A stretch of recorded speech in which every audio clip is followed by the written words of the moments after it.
الذي سينفذ ضربة ركنية لمصلحة الهلال بكرة عرضية راسية. الله الله، يملك دفاعا لا يتوقف عن الهجوم. هذا الهلال وهذا الهلال، هذا الهلال وهذا الهلال، يملك دفاعا لا يتوقف عن الهجوم. إن لم يفعلها البلاهي ستجد كوليبالي، إن لم يتقدم كانسيلو ستجد رينالدو.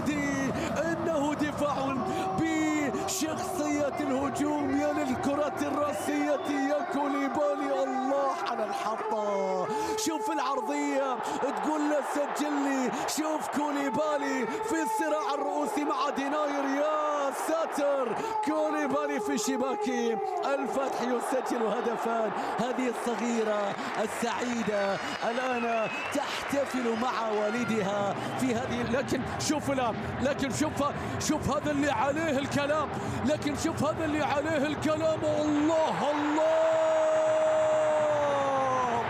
لديهم ظهير يصنع يدعى كانسيلو، ولديهم ظهير يسجل يدعى لودي. هذا الهلال وهذا الهلال سيسجل بدفاع لا يتوقف عن الهجوم. الصناعة كانت من سالم، كنا نقول سالم اللي عليه الكلام، وهذا تأكيد الكلام، تأكيد الكلام، تأكيد الكلام. يا سلام على الصناعة، يا سلام على الإنهاء. قلب دفاع يسجل، ظهير بعد ذلك يؤكد. هدف ثاني بالنسبة للهلال، سالم يصنع الهدفين في شوط المباراة الأول، وبالتالي الفتح يعاقب، الفتح يعاقب. مشاهدينا متابعينا، شوفوا اللقطة الماضية وفروا فيه هذا التأخير، ما زال يتأخر وينتظر صافرة الحكم. سيتقدم الآن، سيتقدم الآن، بيرسل كرة. الله، في غياب مترو لا تجعلهم يكثرون السؤال عن عودته.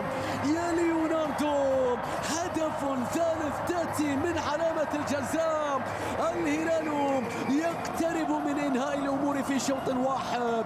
هنا سعادة كبيرة، ركلة جزاء تحتسب على مراد باتنا، ينال من خلالها الهلال مراده. هدف ثالث وتركيز كبير، وكرة في شباك حارس المرمى بيتر سابنوس، أيضا حارس مرمى فريق الفتح.